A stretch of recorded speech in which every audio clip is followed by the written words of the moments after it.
Good evening, everyone. As you all know by now, we lost Dan Wheldon earlier this afternoon, the two-time Indy 500 champion, in a terrifying accident during the early stages of the IZOD IndyCar Series finale in Las Vegas. And before I get into this, certainly, first of all, my prayers go out to the Wheldon family, to his fans, to his crew, to and to the racing community at large. Certainly this this event caught a lot of people off guard. I mean, well, caught everybody off guard.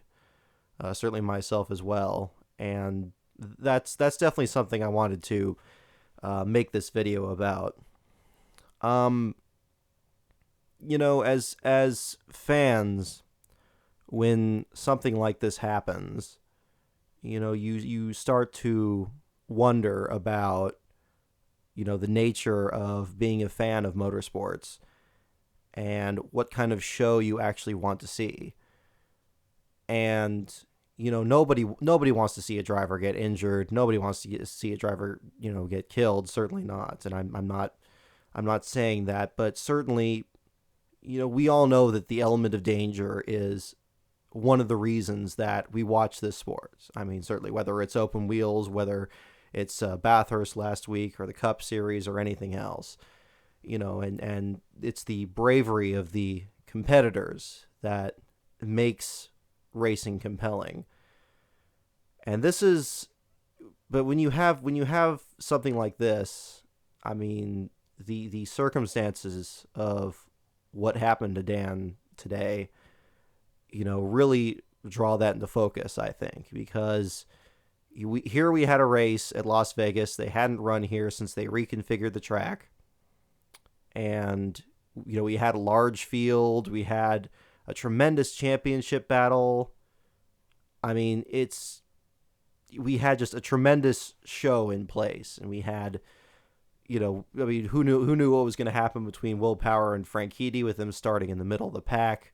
We had Dan Wheldon in the back himself, having that $5 million challenge, and again, just it was setting up to be something wild, and at one point, to me, it kind of reminded me a little bit of Speed Weeks 2001, back when we had the Wicker Bill and the really wild aero package that we had in the Cup Series, and how amazing the racing was back at Daytona in 2001, and then certainly, unfortunately, what that ultimately culminated in the passing of Dale Earnhardt during the Daytona 500. What I'm really grasping with right now is wondering, in these sports, we look to the danger. The danger attracts us to the sport, but how much is too much? I mean, really, that's, I think, what everyone's wondering right now.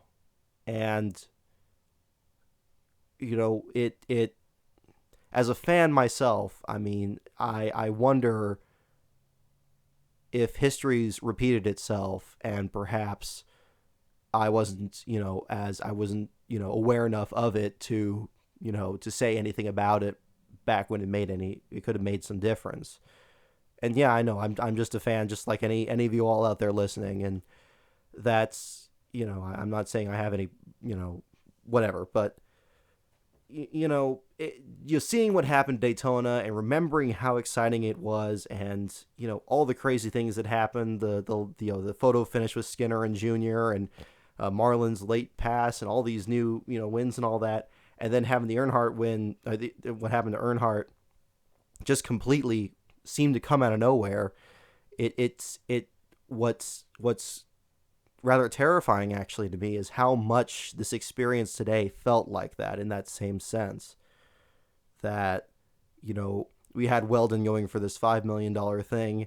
We had a huge field at a fast track. We had a wild race at Kentucky that built up to this too. And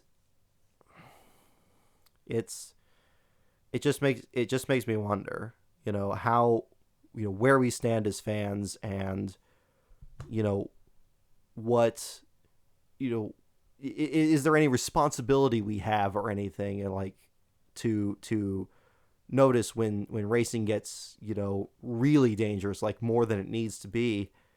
I mean, I don't know what it is. I think this is the parallels are what's bothering me right now as I'm thinking about this right now. I mean, because I don't know. I don't know. You know, I think about last night in Charlotte's Cup race, and I've made no secret about how anxious I am for somebody else to beat Jimmy Johnson for the championship. And I was certainly one of those people who, was at home, cheering a bit for, when Jimmy Johnson crashed. Is like, okay, we're going to have a good championship battle. He's going to be, coming from behind and, going, who knows what's going to happen? Are we going to get a new champion? We're always looking to the next thing, the next lap, the next race, the next whatever. And, and then certainly we got Talladega this weekend, which is certainly, plays itself up as, something that's huge and crazy and dangerous. And there's been that element. We look at the terrifying accidents and all the other stuff. I look to myself to that too. I mean, I know I've contributed to that also when I make these videos, when I try to contribute to that hype. I mean, I wonder, where, again, where the line is. Where is the line when, the competition becomes, so dangerous that somebody should say something, and somebody meaning either the fans or the media or the drivers or anybody else. And it's, again, it feels a lot. It feels a lot like that same experience from 2001. And again, looking ahead to Talladega. I mean, we've had some great races there recently. I mean, it wasn't too long ago though that we had that frightening incident with Edwards, flying up into the catch fence there. I mean, yes, there were, fortunately only the one young lady was injured, and she's recovered, and we've fixed the fences, and for better or worse, we've done things since then. But it's, I think this is the thing to really take away from this, is wondering how much is too much, and what role do we as fans and those and contributing media members even as well, as people that are the most vocal and most visible in the sport outside of the athletes themselves, and the people who watch and cover and discuss these sports.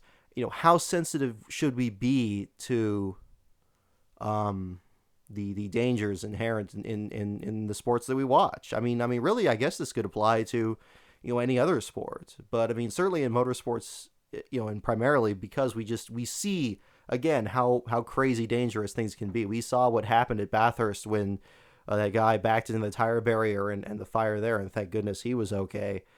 I just think, again, there's something, as race fans or as media members or anybody who even has a passing interest in racing, I think we do get to the point where we're way too, we just get excited. We're always on to the next thing. What's going to happen the next lap, the next second, the next race, the next season, the next, which drivers are coming and all that. And I think sometimes we lose sight of, an impending disaster. I mean, really, for lack of a better word, than what we had happen here at Las Vegas today and at Daytona in 2001.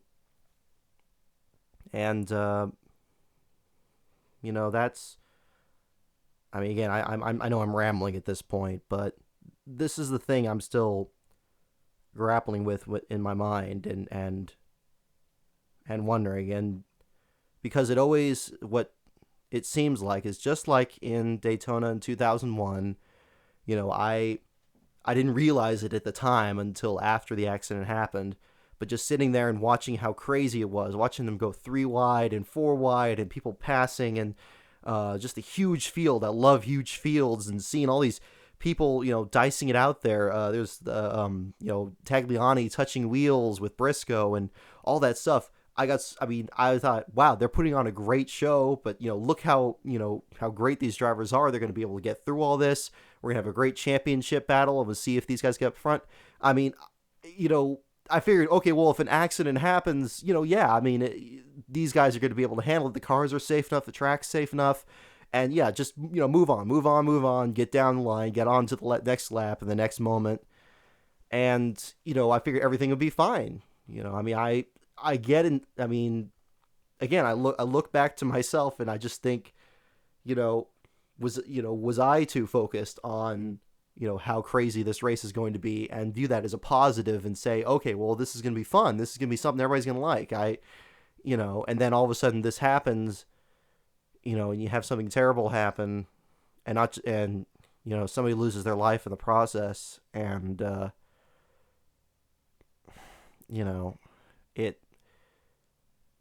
you know, it just makes you take a step back. And I wonder if this is just the way racing is, whether it always repeats itself, that there's always going to be something that's just going to remind us, how dangerous the sport is and how easily something like this could happen, but it's it bothers me. I mean, not just, there's the obvious reasons, yes. I mean, it's a terrible tragedy. We lost a young, developing talent. He authored that tremendous finish, at the Indy 500 this year, which certainly had an element of danger in itself. Seeing what happened with Hildebrand and that he was okay, and and we've seen this in the past. We saw this happen with Ayrton Senna. We saw this happen with Earnhardt.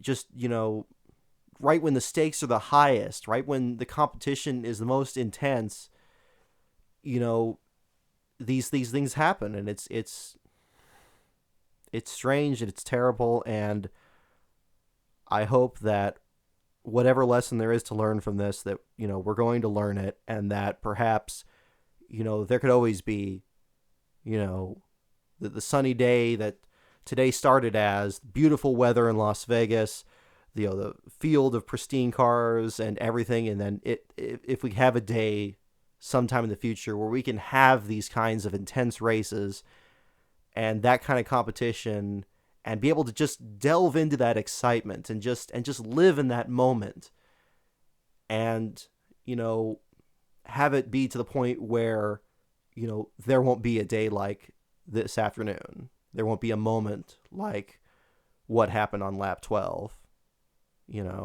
Accidents are always going to be happening in these races, but if only there would just be, we hit on the right combination and still be able to produce a safe but spectacular spectacle that everyone's going to be able to enjoy. And I hope to God that this new car that the IndyCar series has produced is going to be closer to that answer, because we can't be having more days like this. Maybe they're inevitable. I don't believe that. I don't believe that we can't develop a safe enough race car that could survive any of these moments, but there has to be an answer out there somewhere. And we as fans and we and as media members out there as well, we owe it to the sports that we watch to hold people to account to this, to make sure that days like this never happen again.